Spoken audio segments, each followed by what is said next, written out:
आज हम एक ऐसे क्रूर शासक के बारे में बात करेंगे जिसका नाम सुनकर लोग कांपते थे और जिसकी दहशत उसके मौत के बाद भी बनी रही, जिसका नाम है तैमूर लंग। तैमूर लंग का जन्म 8 अप्रैल 1336 में उज़्बेकिस्तान में हुआ था, जिसने तैमूरी राजवंश की स्थापना की थी। तैमूर राज्य पश्चिम एशिया से लेकर मध्य एशिया होते हुए भारत तक फैला था। भारत के मुगल साम्राज्य का संस्थापक बाबर तैमूर का ही वंशज था। तैमूर बहुत ही प्रतिभावान और महत्वाकांक्षी व्यक्ति था। तैमूर चंगेज खान की तरह और सिकंदर की तरह ही विश्व विजय की कामना रखता था। 1369 में समरकंद के मंगोल शासक के मर जाने पर तैमूर लंग ने समरकंद की गद्दी पर कब्जा कर लिया। तैमूर लंग की सैन्य व्यवस्था चंगेज खान की तरह ही थी और चंगेज की तरह ही उसने क्रूरता और निष्ठुरता के साथ दूर दूर के देशों पर आक्रमण कर उन्हें तहस नहस किया। 1380 एंड 1387 के बीच तैमूर ने खुरासान, सिस्तान, अफगानिस्तान, फारस, अजरबैजान और कुर्दिस्तान आदि देशों पर आक्रमण कर उन्हें अपने कब्जे में कर लिया। 1393 में उसने बगदाद को अपने साम्राज्य में मिलाकर मेसोपोटामिया पर अपनी सत्ता स्थापित की। अपनी इन विजयों से उत्साहित होकर अब उसकी नज़र पड़ी भारत पर। शुरू में तैमूर के सरदार और अमीर भारत जैसे दूर देश पर आक्रमण के लिए तैयार नहीं थे, लेकिन जब तैमूर ने इस्लाम धर्म के प्रचार के लिए भारत में प्रचलित मूर्ति पूजा का विध्वंस करने की इच्छा जाहिर की तो उसके आमिर और सरदार भारत पर आक्रमण के लिए राजी हो गए। लेकिन मूर्ति पूजा का विध्वंस तो आक्रमण का एक बहाना मात्र था। मुख्यतः वह भारत के स्वर्ण से आकर्षित हुआ था, अतः भारत की दौलत लूटने के लिए उसने आक्रमण की योजना बनाई। उस समय दिल्ली का शासक तुगलक सल्तनत का महमूद तुगलक था। इसके शासन की राजनीतिक दुर्बलता ने तैमूर को भारत पर आक्रमण करने का स्वयं अवसर प्रदान किया। 1398 के प्रारंभ में तैमूर ने पहले अपने पोते पीर मोहम्मद को भारत पर आक्रमण के लिए रवाना किया। उसने मुल्तान पर घेरा डाला और 6 महीने बाद उस पर अधिकार कर लिया। अप्रैल 1398 में तैमूर स्वयं एक भारी सेना लेकर समरकंद से भारत की ओर रवाना हुआ। रास्ते में उसने कश्मीर की सीमा पर कटोर नामक दुर्ग पर आक्रमण किया। उसके तमाम पुरुषों और बुजुर्गों का कत्ल करवा दिया। उनकी जवान स्त्रियों और बच्चों को कैद करने का आदेश दिया। फिर उन कत्ल किए गए तमाम हठी काफिरों के सिर से मीनार खड़ी करने के आदेश दिए। आगे चलकर उसने भटनेर के दुर्ग पर घेरा डाला। वहां के राजपूतों ने कुछ समय तक तो बहादुरी के साथ तैमूर के सैनिकों का सामना किया, लेकिन थोड़े ही समय में उन्होंने हार मान ली। फिर तैमूर ने उन सभी को क्षमादान दे दिया।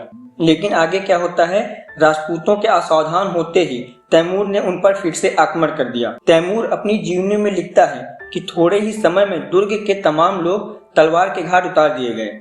घंटे भर में 10,000 लोगों के सिर काटे गए। इस्लाम की तलवार ने काफिरों के रक्त में स्नान किया। उनके सारो सामान, खजाने और अनाज को भी, जो वर्षों से दुर्ग में इकट्ठा किए जा रहे थे, मेरे सिपाहियों ने लूट लिया। मकानों में आग लगाकर राख कर दिया गया। तमाम इमारतों और दुर्ग को भूमिसात कर दिया गया। दूसरा नगर सरस्वती था, जिस पर आक्रमण हुआ। सभी काफिर हिंदू पुरुष, बुजुर्ग महिलाओं का कत्ल कर दिया गया। उनकी जवान स्त्रियां, बच्चे और संपत्ति हमारी हो गई।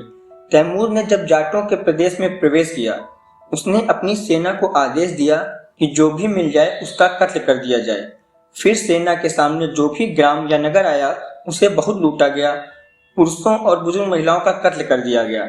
उनकी जवान स्त्रियां और बच्चों को बंदी बना लिया गया। दिल्ली के पास लोनी हिंदू नगर था, किंतु कुछ मुसलमान भी बंदियों में थे। तैमूर ने आदेश दिया कि मुसलमानों को छोड़कर शेष सभी हिंदू बंदी इस्लाम के तलवार के घाट उतार दिए जाएं। इस समय तक उसके पास हिंदू बंदियों की संख्या 1 लाख हो गई थी। जब तैमूर की सेना यमुना पार कर दिल्ली पर आक्रमण की तैयारी कर रही थी तो उसके साथ के सेनापतियों ने उससे कहा कि इन बंदियों को कैंप में अकेला नहीं छोड़ा जा सकता है और इन इस्लाम के शत्रुओं को स्वतंत्र कर देना भी युद्ध के नियमों के विरुद्ध होगा। तैमूर आगे लिखता है, इसलिए उन लोगों को सिवाय तलवार का भोजन बनाने के कोई और मार्ग नहीं था। मैंने कैंप में घोषणा करवा दी कि तमाम बंदियों के कत्ल कर दिया जाए और इस आदेश के पालन में जो भी लापरवाही करे उसका भी कत्ल कर दिया जाए और उसकी संपत्ति सूचना देने वाले को दे दी जाए। इस्लाम के गाजियों को यह आदेश मिला तो उन्होंने तलवारें सूत ली और अपने बंदियों का कत्ल कर दिया। उस दिन 1 लाख अपवित्र मूर्ति पूजक काफिर कत्ल कर दिए गए। इस प्रकार के पशुवत व्यवहार का इतिहास में अन्य कोई उदाहरण नहीं मिलता है। पानीपत के पास निर्बल तुगलक सुल्तान महमूद ने 17 दिसंबर को 40,000 पैदल, 10,000 अश्वरोही और 120 हाथियों की एक विशाल सेना लेकर तैमूर का मुकाबला किया, लेकिन इस युद्ध में वह बुरी तरीके से पराजित हुआ। यह आक्रमण तुगलक वंश के लिए घातक सिद्ध हुआ, जिससे तुगलक वंश का लगभग सर्वनाश ही हो गया। इससे भयभीत होकर तुगलक सुल्तान महमूद गुजरात की तरफ चला गया और ठीक उसके दूसरे दिन तैमूर ने दिल्ली में प्रवेश किया। तैमूर जैसे ही दिल्ली में प्रवेश करता है, उसे पता चलता है कि आसपास के देहातों से भागकर हिंदुओं ने बड़ी संख्या में अपनी स्त्रियों, बच्चों और मूल्यवान वस्तुओं के साथ दिल्ली में शरण ली है। उसने अपने सिपाहियों को इन हिंदुओं को उनकी संपत्ति समेत पकड़ लेने के आदेश दिए। 5 दिनों तक दिल्ली को बुरी तरीके से लूटने खसोटने के बाद वहां के निवासियों का बेरहमी से कत्ल किया गया और उन्हें बंदी बना लिया गया। यहाँ पर उसने 1 लाख हिंदू कैदियों का कत्ल करवाया और पीढ़ियों से संचित दिल्ली की दौलत को लूटकर समरकंद ले गया और अनेक बंदी बनाई गई औरतों और सिद्धियों को भी तैमूर अपने साथ ले गया। तैमूर भारत में केवल लूट के लिए ही आया था। उसकी इच्छा भारत में रहकर राज्य करने की कभी नहीं थी। इसलिए 15 दिन दिल्ली में रुकने के बाद वह स्वदेश के लिए रवाना हो गया। यहाँ से जाते जाते उसने मेरठ, हरिद्वार, कांगड़ा और जम्मू को भी लूटा और वहाँ के असंख्य निवासियों का कत्ल किया। इस प्रकार भारत के जीवन, धन और संपत्ति को अपार क्षति पहुंचाने के बाद 19 मार्च 1399 को पुनः सिंधु नदी को पार कर वो अपने देश लौट गया। भारत से लौटने के बाद तैमूर ने सन 1400 में अनातोलिया पर आक्रमण किया और 1402 में अंगोरा के युद्ध में ऑटोमन तुर्क को बुरी तरीके से पराजित किया। सन 1405 में जब वो चीन की विजय की योजना बनाने लगा था, उस समय उसकी मृत्यु साधारण जुकाम से हो गई। इतिहास के ऐसे कई उदाहरण हैं जो ये बताते हैं कि तैमूर ने अपनी मौत के बाद भी अपना खौफ बनाए रखा। 2 ऐसे मामले यहाँ गौर करने लायक हैं। 1740 में नादिर शाह तैमूर लंग की कब्र से जेड पत्थर को पर्सिया ले गया, पर ये पत्थर वहाँ दुर्भाग्यवश 2 हिस्सों में टूट गया। कहा जाता है कि इसके बाद नादिर शाह को काफी बुरा वक्त देखना पड़ा। एक वक्त उसका पुत्र मौत के बेहद करीब पहुंच गया था।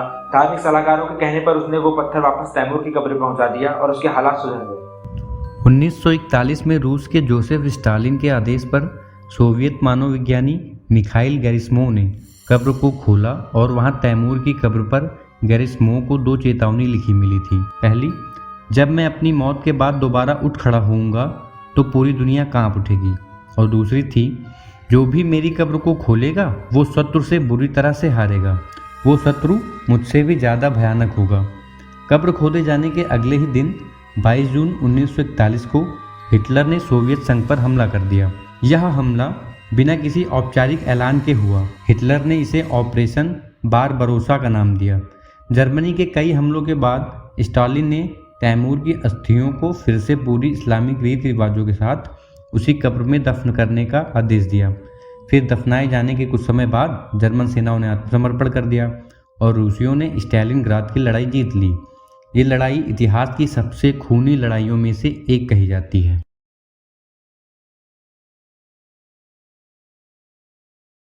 Hi everyone, thanks for watching the video. Please like and share the video.